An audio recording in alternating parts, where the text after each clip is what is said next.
এক নারীর করা ধর্ষণ মামলায় আলোচিত কন্টেন্ট ক্রিয়েটর বিপি ইমরান গ্রেপ্তার। বিস্তারিত দেখুন সংগ্রামী স্বাধীন ২৪ টিভির প্রতিবেদনে।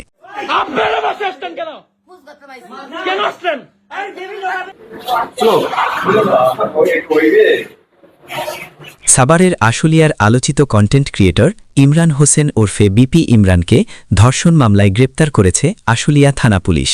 তাকে ৩ দিনের রিমান্ড চেয়ে আদালতে পাঠানো হয়েছে বলে জানিয়েছে পুলিশ।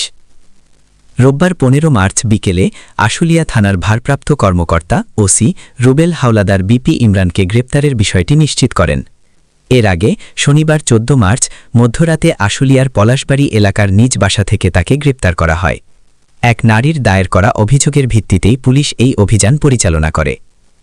অভিযোগ সূত্রে জানা যায়, গত ১২ মার্চ বিপি ইমরান মামলার বাদীর বাসায় প্রবেশ করে তার ১৫ বছর বয়সী কিশোরী মেয়েকে একা পেয়ে ধর্ষণ করেন বলে অভিযোগ উঠেছে।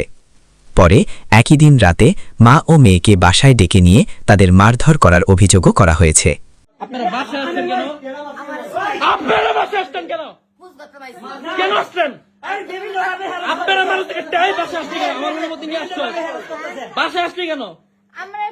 এটা কি তোর জামাইয়ের বাসা?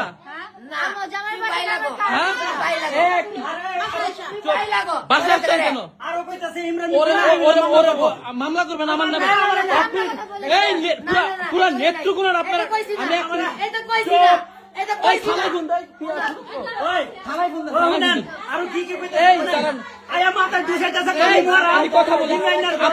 এ ঘটনায় আহত মা ও মেয়ে ধামরাই উপজেলা স্বাস্থ্য কমপ্লেক্সে প্রাথমিক চিকিৎসা নেন। ঘটনার একদিন পর ১৪ মার্চ ভুক্তভোগী নারী আশুলিয়া থানায় একটি ধর্ষণ মামলা দায়ের করেন। সেই মামলার ভিত্তিতেই পুলিশ বিপি ইমরানকে গ্রেপ্তার করে। এ বিষয়ে আশুলিয়া থানার ওসি রুবেল হাওলাদার বলেন, আলোচিত কন্টেন্ট ক্রিয়েটর বিপি ইমরানকে ধর্ষণ মামলায় গ্রেপ্তার করা হয়েছে। তাকে ৩ দিনের রিমান্ড চেয়ে আদালতে পাঠানো হয়েছে। আদালতের নির্দেশনা অনুযায়ী পরবর্তী আইনানুগ ব্যবস্থা নেওয়া হবে।